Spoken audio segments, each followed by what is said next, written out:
First of all, I have this Airbnb through Airbnb arbitrage. Do I recommend? My answer is, so what do you need to have as you plan to start an Airbnb? The first thing that you need is you gotta have money or you gotta have credit, because you're about to furnish a whole living space and you've gotta have money to do that. You're about to buy furniture, bedding, some small staging pieces, entertainment, TVs, soaps, towels, toiletries, all of those things to stage your space so that people will be attracted to come there. So that's the first thing that you need to get started. But people always ask me that, what do you need to get started? You need a couple extra dollars or a little bit of credit. Are you allowed to have parties? Airbnb says that you can't have parties. When people call and say, hey, I just want to have a little get together. Baby, a get together is a party. And when you have parties, the person that's asking you about the party, they may not tear up your space. But when you bring other people in, you can't walk around and monitor these people. And that's not how a party goes anyway. So I feel like if you want to have a party, go and rent you a commercial space. Because usually when I have get-togethers, I have things that get broken, I have things that get clogged, and I have things that get stained. I don't want that for myself, and Airbnb doesn't condone it. So I just say, no parties. Do you have to be licensed by the city to run a short-term rental? The answer is yes. Am I licensed? I'm not. Eek. Okay, so what's going to happen is Airbnb or the county sent out letters and they want people to start complying. So you have to have a business license now here in Alabama to run them. So I know if they're doing that in Alabama, they're doing it in other places. So just make sure that you know what's going on in your city and know what you need to comply, because you don't want to go and invest and then you have to shut your place down, because they will shut it down. What's the best way to have 5-star reviews consistently? So I have nothing but 5-star reviews, and the reason for that is because I have a system in place and I stick to it every single time. I want the house to look like the pictures. I want them to have extra tissue, extra paper towels. I do give out some extra candies, granola bars, and I do have a coffee station. I also had an alcohol bar, and as the alcohol turned over, some people replaced it and some people didn't. Well, for the holiday season, I just put some sparkling water up there. You know, I talked to you a little bit about stains. So I got like the apple flavor instead of the red grape, because you shaking, you dropping, you're staining my stuff. I don't want to contribute to it. So I have to buy things that I think is Airbnb friendly. As far as my house setup, I have all white towels. I know some people use those black makeup towels. I don't roll with that black makeup towel thing. Ain't no way I'm about to put that towel in my face. I do have some makeup packets, you know, to wipe your face off with. But a real makeup girly is going to have her own supplies. My bedding for all of the big beds, the queen size and the king size, are white. And for the twin beds, I kind of designated one room for smaller kids. And that stuff is light. It's not 100% white. It's like a really light beige with some designs on it. And I basically bought 2 sets of this so that the house can be turned over in one day. Of course, I furnished paper towels. Of course, I furnished tissue, and I put extra of this in the closet. I give soap as well. And then there's some other things that you check off that I make sure that I have. I have a full kitchen, and that's what they're going to expect. So when people break things and take things, it needs to be replaced. My goal is to make sure that my house looks like the pictures. Does your price change based on the time of the year? It does.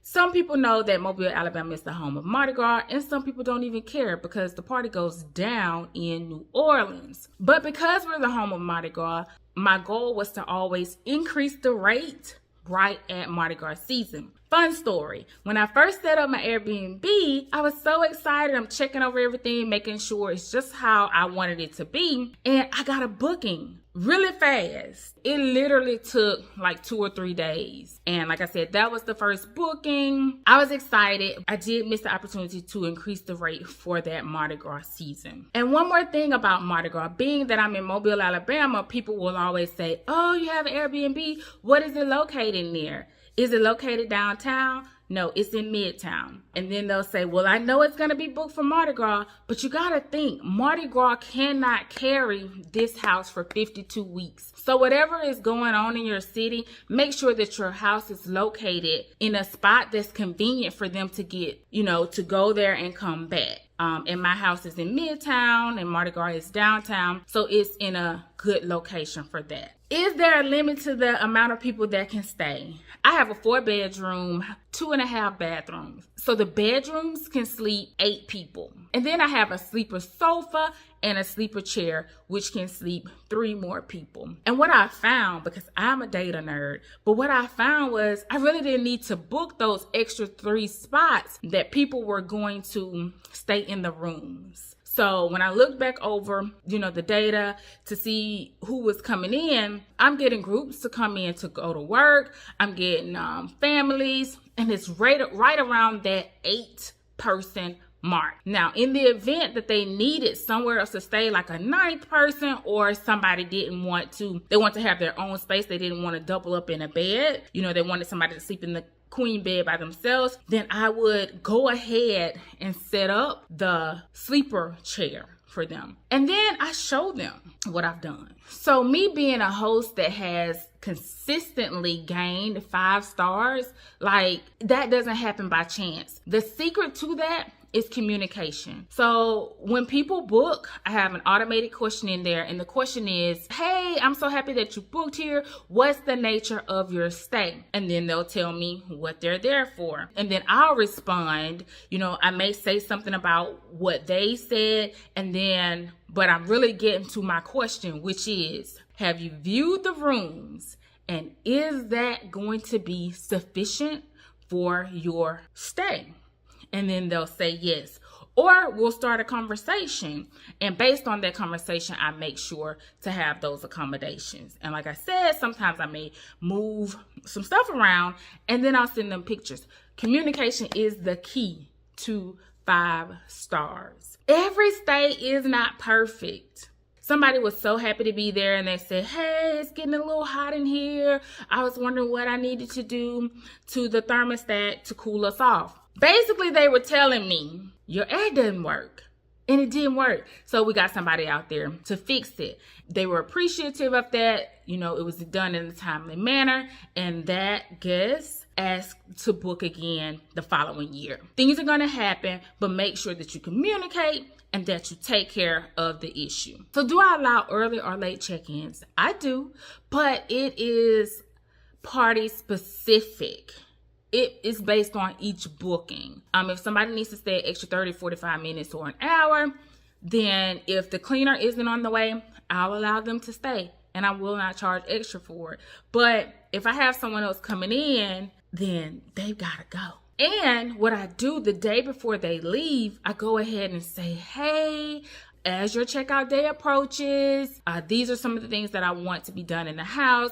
Please take all of the wet towels, put them in the tub or the shower. Please take the trash out to the trash bin and leave my garage door opener on the counter. Please know that checkout is at 10:30 and the cleaner will be hot on your trails after then. And if they are wanting to stay, then we'll start to have that conversation then. Let's talk about cleaning the Airbnb. The first thing that I want my cleaner to do is to walk in and do a general assessment of the entire place. Make sure that all of the inventory is there and there's not like some massive damage outside of normal wear and tear. I've only had one bad experience. Those people really did a number on the house. And I was like, this is not fair, guys. Like, I have had to block off extra days for really deep cleaning of the place. And so they sent me a little bit of extra money. But we missed the process of doing a complete walkthrough of the house. And by doing so, we continued to find things after I had already communicated with them. So I took that and I blocked them.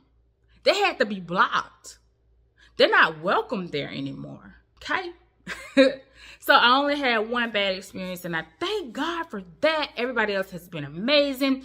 I've had repeat people. I pay attention to what's written in the text. If they leave something in the house that's nice, if they return and they've been great guests, I will leave them some stuff. So the highest gift that I ever left was about $80. It was some four Roses whiskey and some whiskey glasses.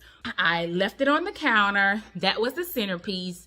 And when the guests arrived, the husband was like, "Is this for us? You're too kind." They came back a couple more times. And the thing is, I never met them.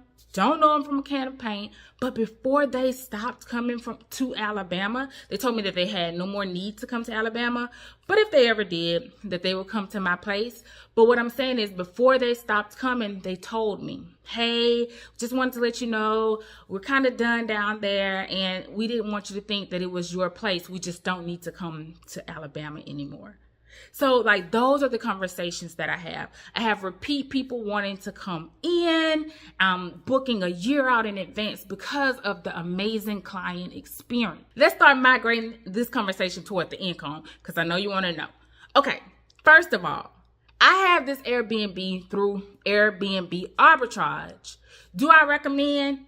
My answer is, it depends. If you have one unit like me, don't do it. It's not worth it. Figure out something else to do. This ain't it. With the Airbnb arbitrage, you have to pay rent, and then you have to continue to run the Airbnb. So all of that takes away from what I can bring home. So in order for Airbnb arbitrage to work, you've either got to be in a big city like Dallas, or you've got to have more than one unit. The rent is about $3,000. So in order for this to work, I need to be generating $6,000 for this to even make sense, because it doesn't really make sense otherwise. So how much did I make? $35,000. It's going to be a little bit more than that, because I just got one more booking that eked in right before the end of the year. But right at, $35,000 for the year. So there's that. I did pay myself some hosting fees, but there were some months where I had to work it out with the homeowner on the rates because there wasn't any bookings. So even though the house did good, there were still some slow months. So take that all into consideration, when you are getting your place. If you're doing Airbnb arbitrage, your daily rate needs to compensate for the rent and for you to have some extra money. By the way, my rate is $289 a night. And if you Google it, you'll see some reports will say that I am charging a little bit more than the other houses in that area. And I'm okay with that, because I take hosting very serious and we pay attention to detail. The house is spick and span when the guests come in. So all of that makes my rate fair. And if you want to talk about business in 2025, you know what to do.